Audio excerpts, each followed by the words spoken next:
Hello दोस्तों, good afternoon. कैसे आप लोग? आशा है कि आप लोग बहुत अच्छे होंगे। चलिए दोस्तों, आज बात करते हैं जो कि यूपीएससी का एक अभी वैकेंसी आई है, ईपीएफओ और एपीएफसी। अब इसमें दोस्तों आज बात करेंगे इसका टोटल जो बेसिक क्वेश्चन कितने होते हैं, इसका सिलेबस कैसे है, एग्जाम का पैटर्न क्या है, क्या क्या टॉपिक है, एक एक करके समझते हैं। दोस्तों इसका एग्जाम जो होता है आपका ऑफलाइन एग्जाम होता है और आपका 120 क्वेश्चन आते हैं। 3 घंटे का आपका टाइम रहता है। अब इसमें क्या क्या टॉपिक है और कैसे कैसे क्वेश्चन आते हैं, तो दोस्तों इसमें जो आपका पहले कितने 3 आवर मतलब 3 घंटे का 3 आवर्स मतलब 3 घंटे का टाइम होता है। पेपर कैसा होता है आपका? ऑफलाइन होता है। ऑफलाइन पेपर होता है मतलब एग्जाम। पहले चीज इसको समझिए। और वो भी आपका ऑब्जेक्टिव रहता है। ऑब्जेक्टिव मतलब जैसे सर्कल है उसको फिल करना होता है। ऐसे सर्कल दे देगा आपको, उसमें आपको उसको फिल करना है, यही चीज होता है। आपको उसमें ओआर शीट मिलेगा और क्वेश्चन पेपर रहेगा, दोनों रहेगा। तो पहले इस चीज को समझो। अब इसका जो पेपर होता है इस तरह की पेपर होगा। अब इसमें क्या क्या टॉपिक है उसको समझते हैं। और टॉपिक्स जो सिलेबस होता है, अब सिलेबस में क्या क्या इसका टॉपिक है एक एक करके समझते हैं। पहला इसमें आपका आता है आपका जर्नल इंग्लिश। जर्नल इंग्लिश इसमें टोटल कभी कभार आपका 15 क्वेश्चन आता है, कभी 16 क्वेश्चन आता है। इस प्रकार से क्वेश्चन पूछा जाता है। अब इसमें इंग्लिश में क्या क्या रहेगा एक एक बात करते हैं। पहले इसमें आपका पूरा ग्रामर बेस क्वेश्चन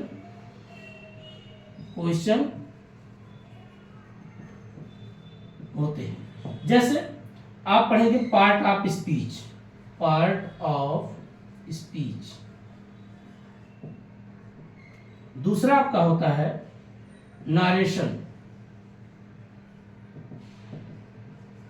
तीसरा होता है आपका पार्ट ऑफ स्पीच हो गया, नारेशन हो गया। देन उसके बाद एक्टिव एंड पैसिव। इस प्रकार के आपको जो ग्रामर बेस्ड क्वेश्चन आते हैं। प्लस आपका फिल इन द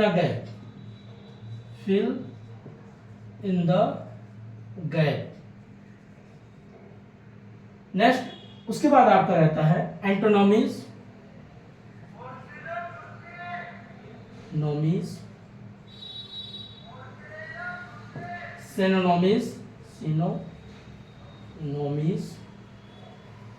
इस प्रकार का आपका एंटोनॉमीज, सिनोनिम्स अर्थात ये सब मिला करके आता है।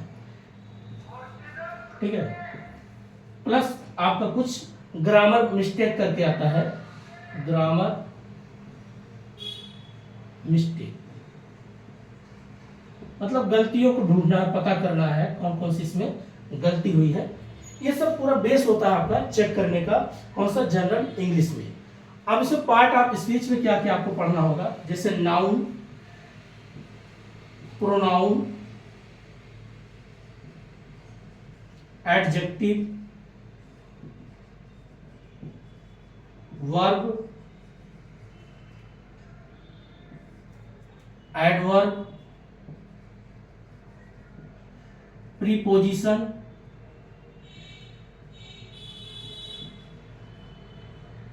इंटरजेक्शन, कहीं कहीं इंट्रो बोलते हैं, इंट्रोजेक्शन,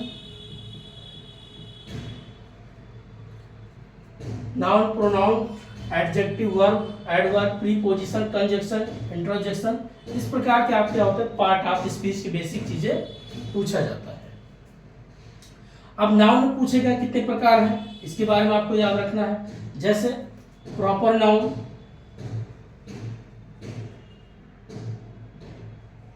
कॉमन नाउन,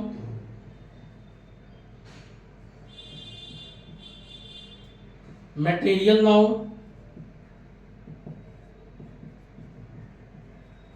एब्स्ट्रैक्ट नाउन,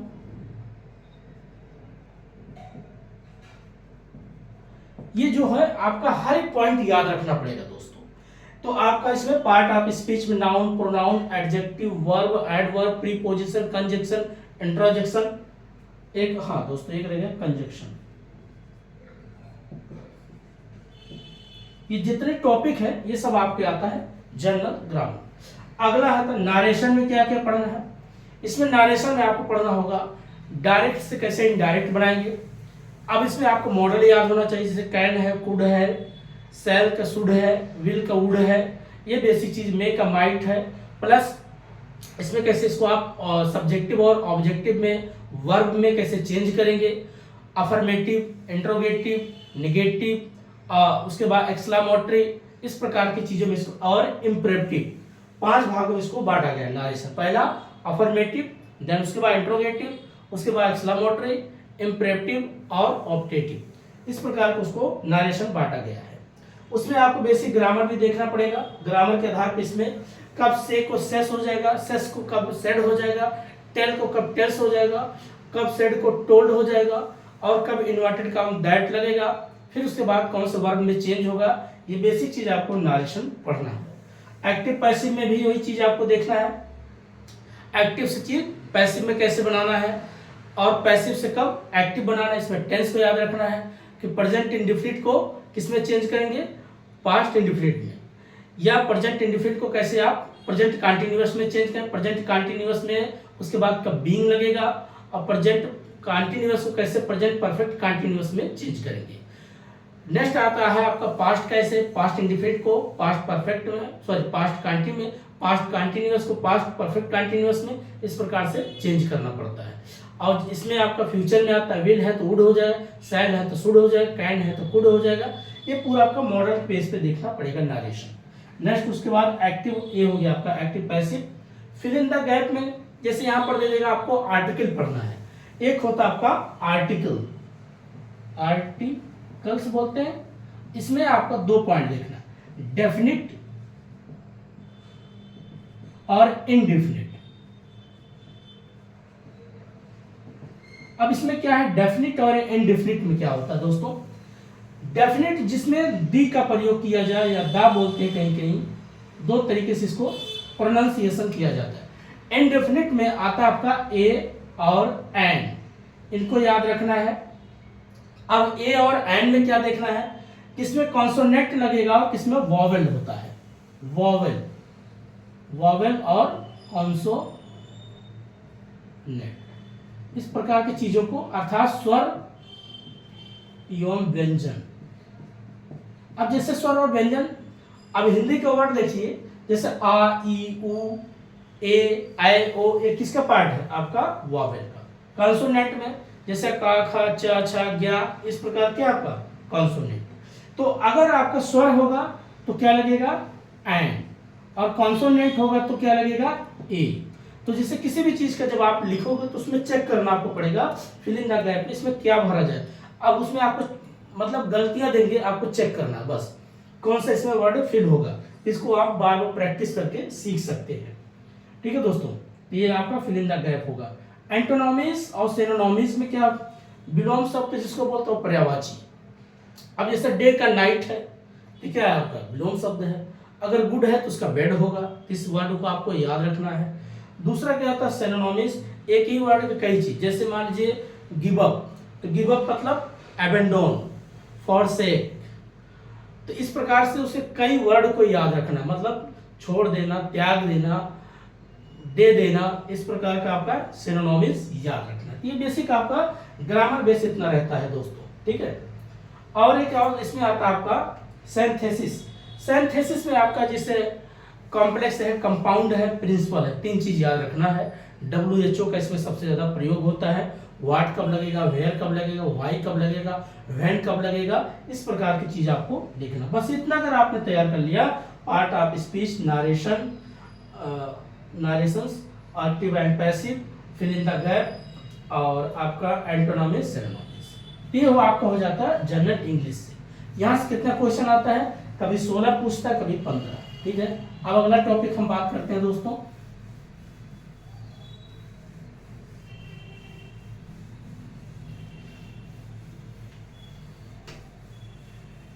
अब अगला टॉपिक दोस्तों जो यूपीएससी पेपर देते मेंस का, वहाँ भी आपको एक पेपर इंग्लिश क्वालिफाई पेपर होता है, वहाँ भी ग्रामर इस तरीके से क्वेश्चन आपको राइटिंग करना होता है, हिंदी से उसको इंग्लिश बनाना और हिंदी से इंग्लिश में, इंग्लिश से हिंदी दोनों में ट्रांसलेट करना होता है।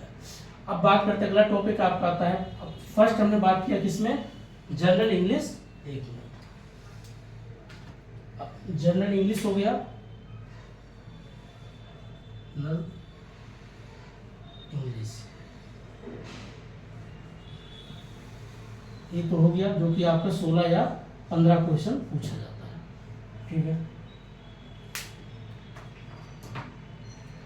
अब दूसरा बात करते हैं आपका, जिसमें आपको पूछता है पॉलिटी। तीसरा आपका आता है इकोनॉमिक्स। फोर्थ आपका आता है हिस्ट्री। फिफ्थ आपका आता है जर्नल अकाउंट्स।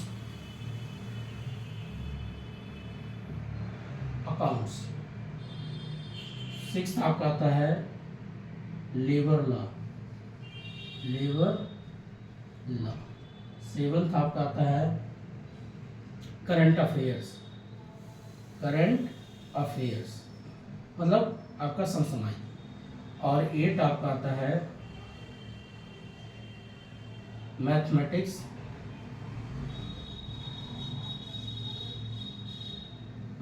एंड क्वांटिटेटिव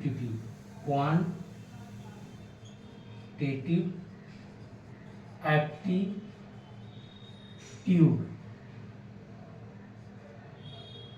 और 9th आपका आता है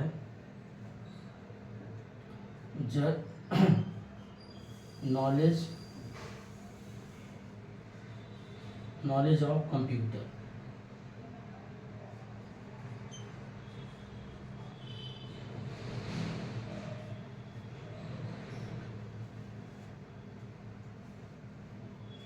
तो जनरल इंग्लिश में polity, economics, history, general accounts और ठीक, इतना ही आपका यहां से क्वेश्चन पूछा जाता है। इसी में से टोटल आपका 120 क्वेश्चन बनता है। अब इसमें से किसी कोई 5 क्वेश्चन कर देगा, किसी 4 क्वेश्चन कर देगा, किसी 3 क्वेश्चन कर देगा, जनरल का आपका इसमें 10 क्वेश्चन कर देगा, लेबर लॉ का 9 क्वेश्चन कर देगा, करंट का आपका 20 क्वेश्चन कर देगा, मैथमेटिक्स का आपका 15 क्वेश्चन कर देता है, कंप्यूटर का इसमें 15 क्वेश्चन कर देता है। इस प्रकार से कभी किसी रेशियो को बढ़ाएगा घटाएगा 120 क्वेश्चन बनाता है। तो आपको सभी यूनिट को अच्छे से पढ़ना है, ठीक है दोस्तों। करंट कब से कब तक का पढ़ना है, पिछले आप मान लीजिए अब अक्टूबर पेपर होने वाला है, तो ये समझ जाइए कि 1 ईयर का पूरा करंट होना चाहिए। 1 ईयर, 1 साल का पूरा करंट अगर आपके पास अच्छी पकड़ है, समझ है, तो बहुत बढ़िया है। तो कम से कम करंट अफेयर्स में अब क्या करंट में पढ़ना है ये भी याद रखना, इवेंट और इशूज। इवेंट मतलब जो मेन घटना घटती रहती है, लेकिन इशूज मेन जो गवर्नमेंट के, जैसे इकोनॉमिक्स में क्या चेंज हुआ, पॉलिटी में क्या चेंज हुआ। अभी आपने देखे होंगे इलेक्शन कमीशन को लेकर के काफी विवाद चला, इस पॉइंट से काफी आपका क्वेश्चन बन सकता है, आपका पार्लियामेंट से काफी क्वेश्चन बन सकता है। जितने करंट चल रहे हैं उसको सब देखना, main point. Plus labour law. अब लेबर लॉ में क्या इंडस्ट्रियल लॉ होता है, इंडस्ट्रियल रिलेशन बोलते हैं, इंडस्ट्रियल लॉ। अब लेबर के बीच में गवर्नमेंट ने क्या पॉलिसी बनाया है, इसके बारे में याद रखना, करंट के तरीके से देखना है। मैथ को आपको अच्छे से पढ़ना है। मैथ में क्या क्या चीज आता है, जैसे आपका नंबर सीरीज हो गया, परसेंटेज हो गया, प्रॉफिट एंड लॉस हो गया, सिंपल इंटरेस्ट हो गया, कंपाउंड इंटरेस्ट हो गया, वर्क एंड टाइम हो गया, टाइम एंड डिस्टेंस हो गया। इस प्रकार के क्वेश्चन यहाँ से पूछता है। नॉलेज ऑफ कंप्यूटर में क्या पढ़ना, बेसिक इसको पढ़ना है, कंप्यूटर बेसिक जनरेशन, इसके आधार कब से कंप्यूटर खोज किसने किया, फर्स्ट जनरेशन किसमें आपका वैक्यूम ट्यूब था, किसमें ट्रांजिस्टर था, किसमें आईसी था, किसमें वीएलएसआई था, किसमें यूएलएसआई था। प्लस सॉफ्टवेयर पार्ट कौन है, हार्डवेयर पार्ट कौन है, इनपुट डिवाइस क्या है, आउटपुट डिवाइस क्या है, बाइनरी सिस्टम क्या है, ऑक्टल क्या है, डेसिमल क्या है, ये सब चीजें पूछता है। प्लस जनरेशन के हिसाब से नए जनरेशन में आईसीटी के बारे में पूछ लेगा। एक और होता है दूसरा 10 नंबर, जो कि आपका जनरल साइंस, जनरल साइंस। अब जनरल साइंस में आपका कम से कम इसमें भी आपका 12 क्वेश्चन पूछता है। अब इसमें क्या क्या जनरल साइंस में आएगा, आज के जैसे दौर में देखते होंगे भारत के जो टेक्नोलॉजी चीजों के ऊपर, आपका चाहे रोबोटिक हो, चाहे आपका वेपन्स टेक्नोलॉजी हो, बायोटेक्नोलॉजी हो, नैनो टेक्नोलॉजी हो, इस प्रकार से स्पेस टेक्नोलॉजी हो, यहाँ से क्वेश्चन पूछता है। प्लस इसी में और इंक्लूड होता है आपका बायो से जुड़ा हुआ क्वेश्चन पूछ लेगा, एनवायरनमेंट से जुड़ा हुआ क्वेश्चन पूछेगा कि बायोडाइवर्सिटी के बारे में बताइए, हॉट स्पॉट के बारे में बताइए, वेटलैंड के बारे में बताइए, इकोटोन के बारे में बताइए। ये सब आपका जनरल साइंस में भी क्वेश्चन पूछ लेता है। तो ये सब मिला करके आपका सभी टॉपिक होता है दोस्तों, जो आपका एपीएफसी और ईपीएफओ में दोनों। पहले क्या था, दोनों का अलग अलग सिलेबस बनता था, दोनों के साथ कंबाइंड कर दिया गया है। यही टॉपिक आपको है अच्छे से पढ़ना। क्यों, जनरल इंग्लिश, पॉलिटी। अब पॉलिटी में क्या क्या पढ़ना है इसके बारे में बात करते हैं।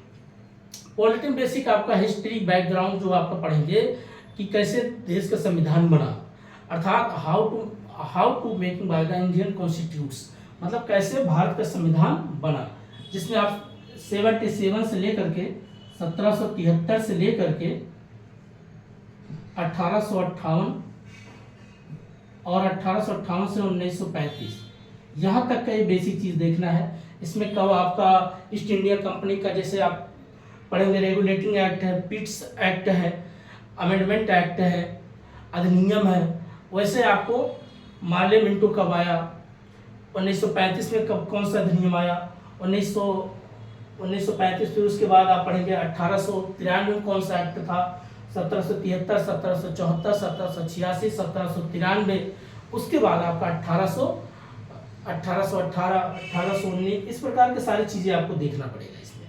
और इसमें कौन गवर्नर था, कौन जनरल गवर्नर बना, कब वायसराय बना, ये बेसिक चीज आपको इसमें पढ़ना है।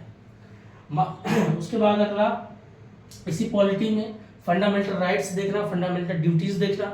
और फंडामेंटल राइट जैसे आपका इक्वालिटी है, फ्रीडम है, एक्सप्लॉयटेशन अगेंस्ट, नेक्स्ट उसके आपका बात right to education, right to life, ये सब बेसिक चीज आपका फंडामेंटल राइट के ऊपर क्वेश्चन पूछेगा। डीपीएसपी आपको डायरेक्ट प्रिंसिपल स्टेट पॉलिसी, इसमें इसके बारे में पूछ सकता है। Constitutional bodies, non constitutional bodies कौन कौन सी है, इसके बारे में क्वेश्चन पूछ लेगा। अर्थात ओवरऑल आपको पूरा पॉलिटी अच्छे से याद करना पड़ेगा। ठीक है। इकोनॉमिक्स में क्या क्या पढ़ना है। इकोनॉमिक्स में दोस्तों आपका आता है माइक्रो इकोनॉमिक्स। मैं यहाँ पर एक बार लिख के पूरा बता देता हूँ। इकोनॉमिक्स बहुत क्वेश्चन पूछ लेता है, बट इसमें आपको सबसे ज्यादा करंट याद रखना, कुछ ट्रेडिशनल। अब जैसे मान लीजिए इकोनॉमिक्स में करंट क्या क्या पूछता है, सबसे ज्यादा आपका बैंकिंग सेक्टर, बैंकिंग सेक्टर। अब बैंकिंग सेक्टर में आपका सबसे जैसे एनबीएफसी बैंक क्या है, एनबीएफसी क्या है, डीएफआई बैंक क्या है, शेड्यूल बैंक क्या है,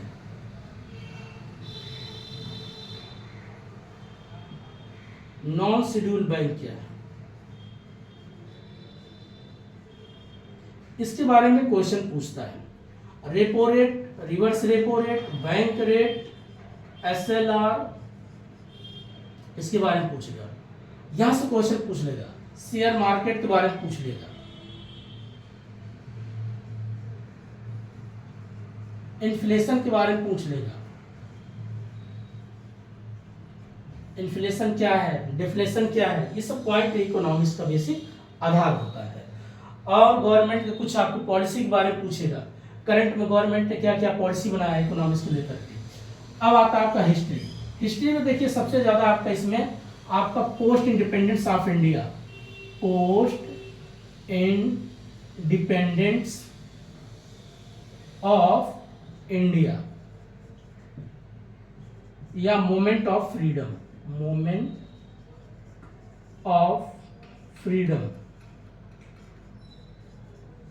जो आपका अगर देखा जाए मोमेंट ऑफ फ्रीडम आंदोलन जो चला था, अगर यहाँ सबसे ज्यादा 18वीं सेंचुरी से लेकर के आपका 1947 तक का जितनी भी घटनाएं हुई हैं, अर्थात 1885 से, जब से 1885 से ICNG उसको बोलते कांग्रेस अधिवेशन से लेकर के आपका जो कांग्रेस अधिवेशन हुआ था यहाँ से लेकर के आपको 1935 तक का जो भी एक्ट बने हैं, जो भी जैसे गांधी जी का आना, गांधी जी का आंदोलन होना, गोल में सम्मेलन होना, खेड़ा का आंदोलन, चंपारण का आंदोलन, इस प्रकार के जितने आंदोलन है, मूवमेंट जो भी चला, सबको क्या करना है, आपको याद रखना पड़ेगा। अगला, इसमें आपको एक प्रकार से 18वीं सेंचुरी से लेकर के जितनी घटनाएं सब आपको याद रखना पड़ेगा हिस्ट्री में, और ये पूरा आपको मॉडर्न हिस्ट्री क्वेश्चन पूछता है। कुछ इसमें आपका अर्ली मेडाइवल से भी पूछ सकता है, मेडाइवल से भी पूछ सकता है, एंशिएंट हिस्ट्री से पूछ सकता है, कहीं से भी क्वेश्चन पूछ लेता है। नेक्स्ट बात करते हैं आपका जनरल अकाउंट। जनरल अकाउंट में क्या क्या पूछता है, अकाउंट्स या अकाउंटेंसी भी बोलते हैं, अकाउंटेंसी। एक देखिए अकाउंट और अकाउंटेंसी क्या है, एक होता है लेखन करना और एक होता है उसकी जांच करना, ये फर्क होता है लेखांकन और लेखन और लेखांकन। जनरल अकाउंट में क्या क्या आपको पढ़ना होता है दोस्तों, इसमें क्या क्या आता है, प्रिंसिपल ऑफ अकाउंटिंग क्या है, जैसे basic skill principle of accounting पढ़ना है, कॉन्सेप्ट ऑफ अकाउंटिंग पढ़ना है, कन्वर्जन ऑफ अकाउंटिंग पढ़ना है। देन उसके बाद जिसमें पूरा लेजर क्या है, ट्रायल बैलेंस क्या है, ट्रेड अकाउंट क्या, प्रॉफिट एंड लॉस क्या है, बैलेंस शीट क्या है, ये सभी टर्म आपके जनरल अकाउंट्स में पूछे जाते हैं। उसके बाद इसमें आपका आता है शेयर भी आता है, इक्विटी ऑफ शेयर क्या है, प्रेफरेंस ऑफ शेयर क्या है, देन उसके बाद कुछ इसमें रेट लगता है, एड पार क्या है, प्रीमियम क्या है, डिस्काउंट क्या है, फॉर फीचर ऑफ शेयर क्या है, ये सब पॉइंट किससे जुड़ा होता है, आपका जनरल अकाउंट से। लेकिन यहाँ से आपका प्रिंसिपल ऑफ अकाउंट्स, अपने कॉन्सेप्ट ऑफ अकाउंट में क्या क्या आएगा, जैसे गोइंग कंसर्न क्या है, कंसिस्टेंसी क्या है, अक्रूवल क्या है, डुअल क्या है, मनी मेजरमेंट कॉन्सेप्ट क्या है, ये सब किससे जुड़ा होता है, आपका जनरल अकाउंट्स। मैं एक एक करके टॉपिक लेके आऊंगा, सब बताओ। लेबर में क्या है, गवर्नमेंट अगर देखा जाए लेबर लॉ जो बनाया है, इसके पीछे क्या रीजन था, क्यों बनाया गया, क्या रेट होना चाहिए, कितना सैलरी होना चाहिए, लेबर के लिए क्या क्या प्रोटेक्ट किया गया, कौन कौन से एक्ट सबसे ज्यादा इनके लिए महत्व रखता है, उस सेक्शन को याद रखना पड़ेगा लेबर लॉ में। अगला है करंट अफेयर्स में। करंट अफेयर्स वही दोस्तों 1 ईयर अगर अच्छे से आप पढ़ते तो काफी क्वेश्चन बना पाओगे ना, तो तभी कम से कम 8 मंथ का आपका, कम से कम 8 मंथ का आपके पास करंट अफेयर्स का नॉलेज होना बहुत जरूरी है। अब करंट अफेयर्स ये मतलब नहीं सब पढ़ो, करंट अफेयर्स कैसे पढ़ा जाता है। अभी जैसे आजकल लगातार 10 दिन करंट अफेयर, कोई न्यूज़पेपर देखो, अब न्यूज़पेपर में सबसे ज्यादा देख रहे होंगे इंटरनेशनल न्यूज क्या चल रहा है, कभी हमारे ब्रिक्स को लेकर के, कभी साफ्टा को लेकर के, कभी नाफ्टा को लेकर के, कभी नाटो को लेकर के, इंटरनेशनल, कभी संघाई को लेकर के, ये सब चीजें चल रही है। कभी आपका tariff barrier, non tariff barrier, इस प्रकार करंट चल रहा है, किसका पार्ट है, इकोनॉमिक्स का। तो बस ये याद रखना, जो टैरिफ लगाया जाता है कितना % लगा, कुछ चीजें याद रखना, कौन लगाया, किसके अकॉर्डिंग लगाया जाता है, WTO क्या रूल है, वर्ल्ड बैंक का क्या रूल है, IMF का क्या रूल है, इसके बारे में याद रखना, ठीक है। नेक्स्ट उसके बाद जैसे और करंट आप देखना चाहोगे, भारत में अगर महंगाई बढ़ रही है तो इसके पीछे क्या रीजन है, इन्फ्लेशन क्या है, डिफ्लेशन है, इस प्रकार की चीजों को याद रखना पड़ता है। अगला पॉइंट हम बात करेंगे इसी करंट में आपका पॉलिटी को लेकर के। पॉलिटी को लेकर के आजकल देखते हो जुडिशरी, न्यायपालिका, ऐसा कौन कौन सा बिल वो भी पास करे, कौन कौन सा एक्ट लागू करवाना चाहती है, या पार्लियामेंट में, लोकसभा, राज्यसभा में ऐसा कौन सा बिल पास हो रहा है, उस पर आप ज्यादा फोकस रहिए। कि अभी आप देखिए जनवरी से लेकर के जून तक या जुलाई अगस्त तक जितने भी करंट, इस पर आप ध्यान दीजिए क्या क्या घटनाएं ऐसी घटी हैं। अब पॉलिटी में आप ध्यान से देखिए, इलेक्शन कमीशन को लेकर के हुआ, अभी काफी विवाद चल रहा था। दूसरी चीज, हमारे देश में रोजगार को लेकर के गवर्नमेंट ने क्या पॉलिसी बनाया, और उसके सस्टेनेबल डेवलपमेंट गोल को लेकर के क्या क्या पॉलिसी बनाया। तो कभी आपको इकोनॉमिक्स पार्ट दिखेगा, कभी पॉलिटी का पार्ट दिखेगा, जुडिशरी के ऊपर सबसे ज्यादा क्वेश्चन पूछा जाता है। अभी आर्टिकल अभी नया आया 311, इसमें क्या कहा गया है, अब 311 क्या कहा जाता है, अगर कोई गवर्नमेंट अधिकारी हो, या चाहे CM हो, चाहे PM हो, अगर किसी भी हो दोषारोपण में लिप्त पाया जाएगा तो उसका पोस्ट से उसको बर्खास्त कर दिया है। लेकिन 300 आर्टिकल क्या कहते हैं, 311 क्या कहता है, इसके बारे में पढ़ना है। बेसिक जो इंपॉर्टेंट आपके आर्टिकल है उसको भी याद रखना है, ठीक है। और प्लस आपका इसी में जुड़ा होता है आपका इन्वायरमेंट से कुछ करंट। अब जैसे आप देखते होंगे अभी उत्तरकाशी में काफी बाढ़ आया, बादल फट गए, इन्वायरमेंट, डिजास्टर ऑफ मैनेजमेंट, जो आपदा प्रबंधन क्या क्या प्रोसेस है, गवर्नमेंट क्या क्या पॉलिसी बनाती है, इस प्रकार की जो पॉलिसी कितना भारत में इम्प्लीमेंट हो रहा है, इसका क्या नेगेटिव क्या पॉजिटिव है, इसको आप थोड़ा सा करंट से देखिए। अब इन्वायरमेंट में क्या चेंज हुआ, ग्लोबल वार्मिंग चेंज हुआ, ग्लोबल वार्मिंग का इम्पैक्ट क्लाइमेट चेंज पे पड़ता है, क्लाइमेट चेंज की वजह से क्या हो रहा है, पूरा इकोसिस्टम अनबैलेंस हो रहा है। तो इसको चीजों को आपको देखना है करंट में। क्वांटिटेटिव एप्टीट्यूड मैथमेटिक्स ये सब भी शुरुआत में बता दिया, नॉलेज ऑफ कंप्यूटर ये भी बता दिया, जनरल साइंस ये भी बता दिया। ये सब मिला करके आपका एपीएफसी और ईपीएफओ में क्वेश्चन पूछे जाते हैं। ठीक है दोस्तों, ये था आज हमने सिर्फ सिलेबस के ऊपर बात किया। अब कैसे पढ़ना है इसको याद रखना। आप क्या करिए, प्रीवियस ईयर क्वेश्चन लाइए, प्रीवियस ईयर क्वेश्चन को देखिए, कई बार देखिए उसको, और देखने के बाद देखिए कौन कौन से टॉपिक से ज्यादा क्वेश्चन आया है। इससे क्या होगा, आपको एक आइडिया लग जाएगा, अच्छा मतलब ये स्वतंत्रता का संघर्ष यहाँ से दिखाया, फ्रीडम के यहाँ से दिखाया है। अगला आपको पता चलेगा, अच्छा इकोनॉमिक्स यहाँ से क्वेश्चन पूछ रखा है, हिस्ट्री से यहाँ से पूछ रखा है। तो इससे एक आपको आइडिया लग जाएगा, उसी के अकॉर्डिंग आप तैयारी करिए। ऑफलाइन पेपर है तो सबसे ज़्यादा ऑफलाइन प्रैक्टिस करिए। ऑनलाइन चीज़ें कैसे मिलता है सीख लीजिए, बट ऑनलाइन पे ज़्यादा डिपेंड मत रहिए। मैं भी बताता हूँ क्यों दोस्तों, ऑनलाइन बहुत से लोग आएंगे, हर दिन आपको नई चीज़ बताएंगे, आपको लगे सब कुछ नया। नहीं, आप PYQ करो, PYQ, प्रीवियस ईयर के जितना क्वेश्चन हो आपको अगर मिल जाता है, 2015 से अगर मिल जाता है या 2015 से अगर मिल जाता है, तो इसको क्वेश्चन को आप लाइए, सॉल्व करिए बस। अब 2023 तक इसका पेपर हुआ है, इसको आप प्रैक्टिस करिए, बार बार इसको प्रैक्टिस करिए, एक आइडिया मिल जाएगा किस टॉपिक से, आपको पता चलेगा अच्छा हिस्ट्री से कितना क्वेश्चन है, इकोनॉमिक्स से कितना क्वेश्चन है। आप खुद बैठ के उसको एनालिसिस करिए। क्या करिए, एनालिसिस करिए, एनालिसिस, बैठ के उसको विश्लेषण करिए, इंटरप्रिटेशन करिए, विश्लेषण करिए। हिस्ट्री से पता चल जाएगा, जनरल ग्रामर से कितना क्वेश्चन आया है ये भी आपको पता चल जाएगा। ये सारी चीजें आपको यहीं से पता चल जाए, कैसे, PYQ से। अब PYQ ये क्वेश्चन मैं दिखाता हूं, मेरे पास तो है, ये देखिए 2012 से मेरे पास पुराना पेपर मैंने दिया था, अब मेरी उम्र ही निकल गई, मैं भर नहीं सकता। तो इसमें देखिए दोस्तों, ये ऐसे ही प्रैक्टिस क्वेश्चन लाते हैं और इसको आप क्या करिए, प्रैक्टिस करिए। ठीक है, PYQ लाइए और इसमें पूरा सिलेबस भी दिया है, इसको बार बार आप प्रैक्टिस करते रहिए, किस यूनिट से सबसे ज्यादा क्वेश्चन पूछा गया है, और यही आपका सबसे बेस्ट सॉल्यूशन होता है पढ़ाई करने का। और YouTube पे बहुत से लोग आएंगे, क्वेश्चन भी लाएंगे, कुछ क्वेश्चन कराते हैं सिर्फ अपना चैनल को ग्रोथ करने के लिए। मैं नहीं कह रहा कि मैं भी YouTube पे क्यों डालूं, मैं इसलिए कहना चाहता हूँ जो मैं अनुभव पाया, आपको जो सीखा तो आपको शेयर करना चाहिए। तो PYQ सबसे बेस्ट है, इससे आपको आइडिया लगेगा कितना क्वेश्चन पूछा जा रहा है, किस टॉपिक से कितना आया है, और वही टॉपिक आपको पढ़ने की जरूरत है।